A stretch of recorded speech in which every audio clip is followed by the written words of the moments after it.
Well, the crisis of vagrancy, of homelessness in Seattle is one of the worst in North America. But for some officials, things aren't quite bad enough. And so they've tried to make them worse, making the crisis as harmful as possible. That honestly seems to be the goal of some elected officials in Seattle. The city currently operates something called a navigation team. It's a group of specially trained police and social workers who help clean up dirty homeless encampments and get homeless people into shelters. During cold winter days, they almost certainly save some lives. But two Seattle City Council members want the team gutted or defunded completely. Their agenda is not complicated. They want more filth, more unsafe homeless encampments filling up Seattle's city center. Why do they want this? Jason Reyes is a Seattle area radio host, and he joins us today. Jason, thanks a lot for coming on. So normally with these stories, I could see the motive, but in this case, it seems guaranteed to produce more suffering, more people living on the street, more filth, more needles, more encampments. Why would a city council member possibly want that? Well, two main reasons. Number one, this program the navigation team operates in is within the Seattle Police Department, meaning they have cops on board.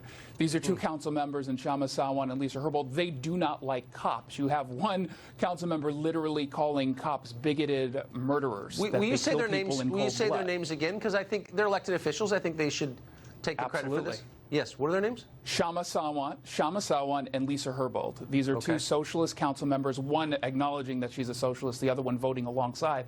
So that's number one. They just don't like cops. And number two, they end up making some really easy political moves to placate the people in Seattle that don't like cops. And then they go ahead and push ideologically driven agendas for affordable housing. But let's be clear, the reason why people are living out on the street in such big numbers is not about necessarily affordable housing.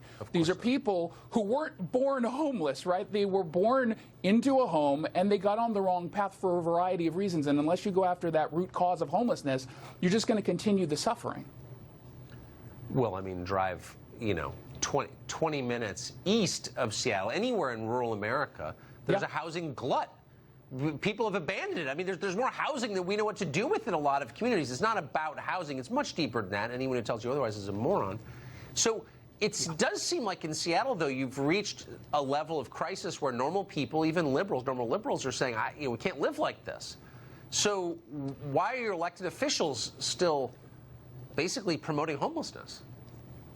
Well, there's a lot of special interests behind the scenes. We have union money that is absolutely flooding this upcoming election. Now, the good news is both Lisa Herbold and Shama Sawan are both up for re-election. A colleague of mine on the radio station I work for says the soul of Seattle is on the line, and I truly believe that. We have the opportunity right now not just to get these people out of office, but in the short term, it's really important to back the navigation team. To put this in perspective, 700 tons of trash, human waste, has been cleaned from the streets just in the first half of the year, thanks to the navigation team. They cleaned up 200 incredibly dangerous encampments. We call this compassionate in Seattle when we let people live out on the streets and not get, quote unquote, swept away. I'm sorry, they're not being swept away. I've said this on this show before. Seattle compassion is literally killing people. And if we gut this team, people are going to die in the streets of Seattle. That's not very compassionate. And they don't have a right to wreck one of the prettiest cities in our country. They didn't create Seattle. Seattle's been around a long time. It's a real city.